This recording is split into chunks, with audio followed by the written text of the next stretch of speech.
Salam hormat untuk semuanya. Kami mengucapkan selamat kepada Anda karena telah memilih profesi sebagai guru. Apapun jalannya itu adalah panggilan yang Maha Kuasa kepada Anda untuk menjadi pendidik anak-anak bangsa. Secara teori, guru memiliki tugas utama mendidik, mengajar, membimbing, mengarahkan, melatih, menilai, dan mengevaluasi peserta didik.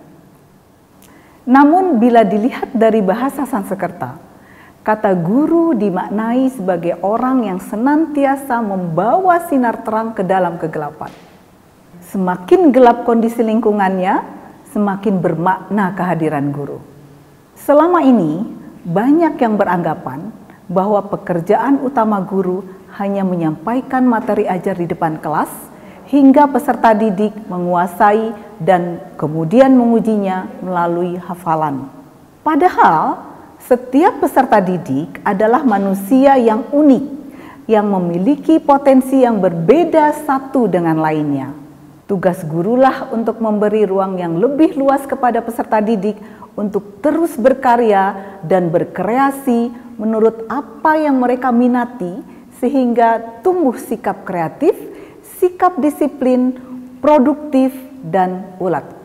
Ki Hajar Dewantara menyebut posisi guru adalah tuntunan di dalam hidup tumbuhnya anak-anak. Guru harus bisa menuntun segala kodrat yang ada pada anak agar mereka sebagai manusia dan anggota masyarakat dapat mencapai keselamatan dan kebahagiaan yang setinggi-tingginya.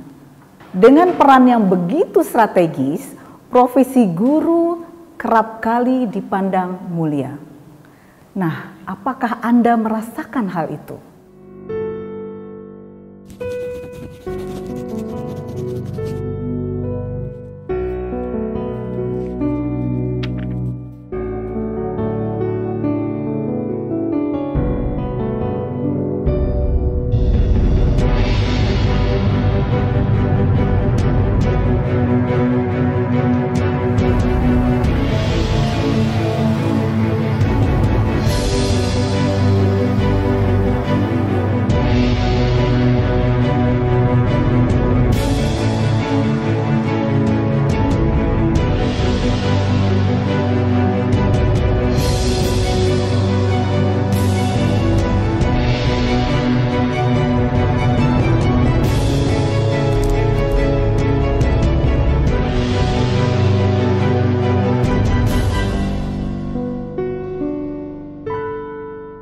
Sebagai penuntun, seorang guru harus memiliki 4 ciri dasar.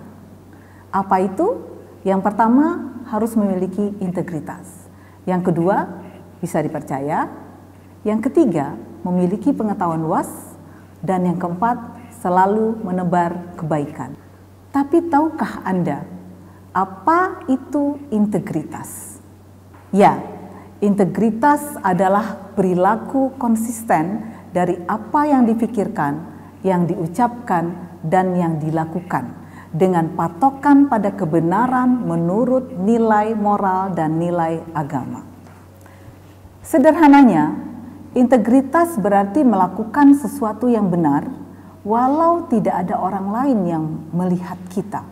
Misalnya, pada suatu pagi ketika Anda berkendara di jalan yang sepi dan Anda mendapati lampu lalu lintas di perempatan jalan menyala merah, maka Anda akan berhenti, walaupun tidak ada petugas ataupun orang lain yang melihat Anda.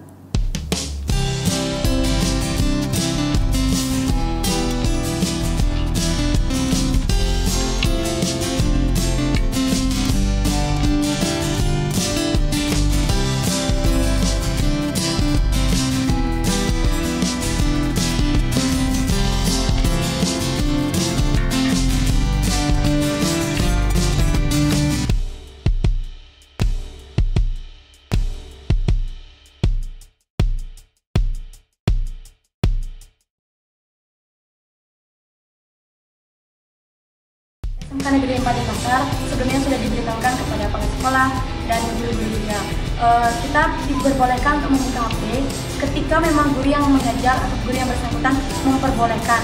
Dalam artian ketika kita mencari materi atau pelajaran, kita diperbolehkan. Masalah untuk kita menginginkan untuk membuka WhatsApp atau tidaknya, kita tidak berani Pak, karena di sini tidak ada.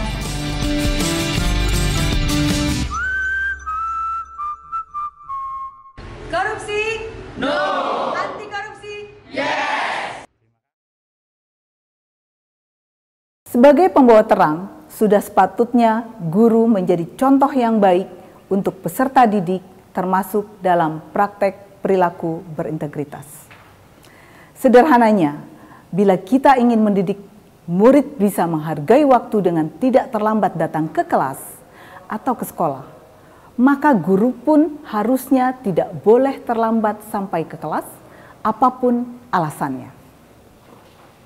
Dengan demikian, guru yang berintegritas akan berpotensi menghasilkan peserta didik yang juga berintegritas.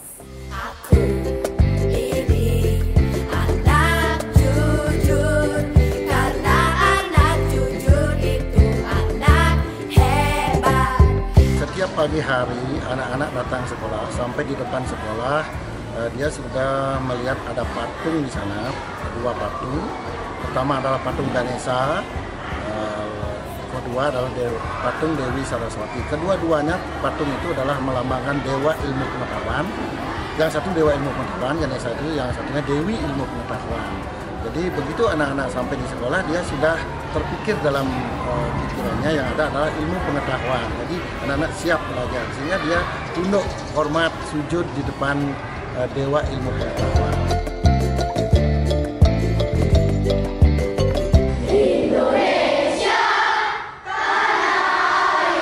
Mulailah dari kita sendiri, menjadi contoh baik untuk orang-orang di sekitar kita, orang-orang yang kita kasihi, peserta didik, anak, keponakan, dan lain sebagainya.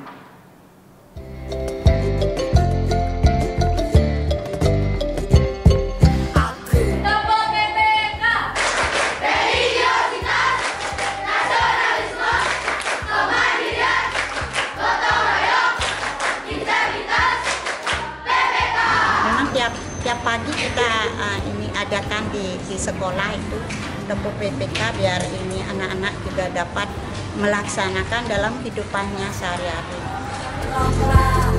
Aku gak pernah curang saat ujian sekolah. Aku gak pernah nyolong. Mahasiswa sekalian, disadari atau tidak, dunia pendidikan kita saat ini masih diwarnai oleh perilaku-perilaku yang tidak berintegritas. Apa itu? Contohnya, melakukan markup nilai, melakukan kong-kali-kong, menyalahgunakan kebijakan zonasi dalam mutasi guru, mutasi siswa, sertifikasi, pelaksanaan ujian termasuk ulangan harian, pengisian nilai raport, dan ketidakadilan dalam pelayanan kepada peserta didik. Jika demikian, berarti ada yang hilang di sekolah kita. Kemana integritas kita? Di mana pendidikan karakter kita? Budi pekerti dan pembiasaan kebaikan di sekolah. Apa tidak cukup keteladanan yang dicontohkan oleh guru-guru kita selama ini?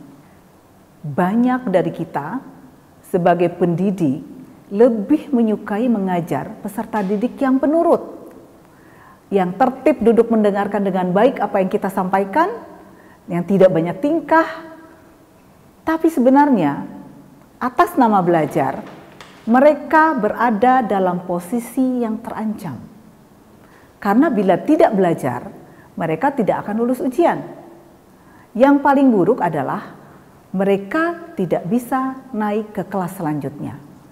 Proses ini mengingkari makna pendidikan. Dalam jangka panjang, akibatnya anak tidak mengetahui potensi diri dan keunggulan mereka yang sesungguhnya.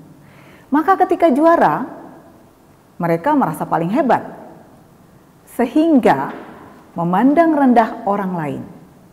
Nah, lama-kelamaan akan muncul sifat egois. Sifat selalu minta dihargai, mudah menilai negatif kepada orang lain, berat memberikan pujian, sulit meminta maaf, rentan terhadap stres. Mereka mudah putus asa, selalu takut gagal, sulit menerima kenyataan, bahkan mudah menyalahkan orang lain atas kegagalan yang mereka alami. Kondisi seperti ini memudahkan mereka untuk terasuki paham-paham radikalisme. Mudah melakukan korupsi, terjerat narkoba, tidak peduli terhadap sesama, senang memilih jalan pintas, punya mental menerabas, manipulatif, dan perilaku tidak berintegritas lainnya. Bisa kita bayangkan apa yang akan terjadi ketika mereka memasuki dunia kerja kelak, ketika mereka memegang jabatan, ketika mereka kelak menjadi pemimpin, bahkan ketika mereka kelak menjadi guru.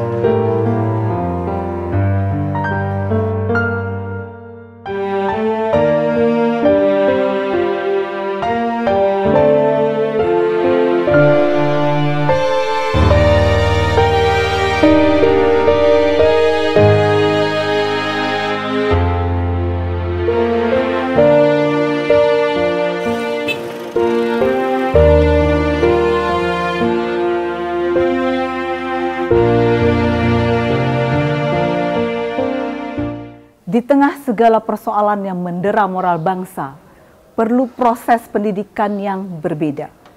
Dimulai dari cara pandang yang berbeda, diperlukan upaya yang tidak biasa dengan cara pandang yang juga tidak biasa. Inovasi sekolah kami sebut dengan Albert Idaman Spensa. Albert Idaman Spensa itu sebuah akronim dari alarm, kebersihan, ketertiban, dan kesehatan. Jadi setiap hari kami ada 3 alarm yang berbunyi. Ketika alarm itu berbunyi, untuk yang kebersihan, anak-anak memungut sampah yang berada di sekitarnya, dipungut, diambil, dibuang di tempat sampah. Kemudian ada alarm ketertiban. Kalau alarm itu berbunyi, anak-anak berdiri secara berpasangan untuk melihat ketertiban diri. Mulai dari ujung rambut, potongan rambutnya, atributnya lengkap atau tidak, ikat pinggangnya, kemudian seragamnya sesuai dengan kebutuhan sekolah atau tidak, sampai tali sepatunya itu sesuai dengan tali yang sudah kita sepakati atau tidak sepatunya. Jadi itu untuk membiasakan menertibkan anak-anak setiap hari. Kemudian alarm berikutnya itu alarm kesehatan, karena anak-anak belajar mulai jam 7 sampai jam 3 sore dalam jangka waktu yang lama duduk itu kan tentu perlu peregangan-peregangan. Nah, kalau alarm itu bunyi, anak-anak berdiri kemudian melakukan peregangan-peregangan sederhana di kelasnya masing-masing antara 3 sampai 5 menit.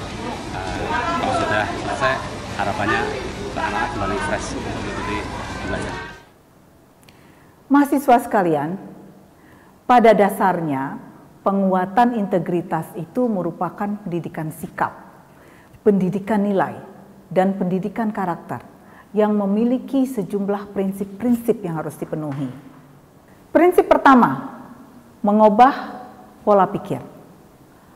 Proses penguatan integritas tidak bisa dilakukan dengan pola pendidikan yang selama ini kita lihat dan kita lakukan.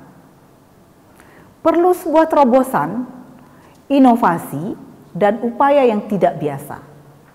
Prinsip yang kedua, diri pribadi sebagai kunci. Penguatan integritas adalah upaya untuk mengubah diri kita sendiri, bukan mengubah orang lain. Dengan menjadi pribadi yang berintegritas, orang lain akan meneladani dan menjadikan kita sebagai sumber inspirasi. Prinsip yang ketiga, yaitu capaian kompetensi yang sesuai dengan perkembangan anak. Pendidikan untuk anak harus sesuai dengan tahapan perkembangan anak. Dimulai dari pengenalan, penguatan kesadaran, pengalaman, dan penguatan berintegritas. Lalu prinsip yang keempat, bersifat mendasar dalam kehidupan manusia. Pembelajaran penguatan integritas harus dilakukan dalam semua aktivitas. Prinsip yang kelima, terkoneksi dengan keluarga dan masyarakat. Ki Hajar Dewantara menyebut 3 tempat pergaulan yang menjadi pusat pendidikan. Yang pertama adalah alam keluarga. Yang kedua, alam perguruan atau sekolah. Dan yang ketiga, alam pergerakan pemuda. Nah, yang ini meliputi teman bermain dan lingkungan masyarakat. Prinsip yang keenam, konsisten dalam setiap aktivitas. Penguatan integritas hanya bisa dilakukan, dibangun, diperkuat dalam suasana yang juga berintegritas. Sebagai pendidik, tidak bisa tidak. Kita harus bisa menjadi bagian yang tidak terpisahkan dari proses pengkondisian lingkungan belajar peserta didik yang berintegritas, baik di kelas maupun di sekolah. Prinsip yang ketujuh, yang terakhir, proses penguatan yang dilakukan terus-menerus perlu terus dijaga. Oleh karena itu, dibutuhkan indikator keterlaksanaan proses untuk memastikan semua berjalan dengan lancar. Sekolah adalah replika masyarakat masa depan. Maka sekolah harus ditempatkan sebagai lokomotif yang membawa perubahan bangsa ini. Mari kita bergerak aktif, melakukan perubahan dengan cara yang berbeda, dimulai dari pembangunan jiwa, pembangunan budaya yang diawali dari diri kita, kelas kita, dan sekolah kita.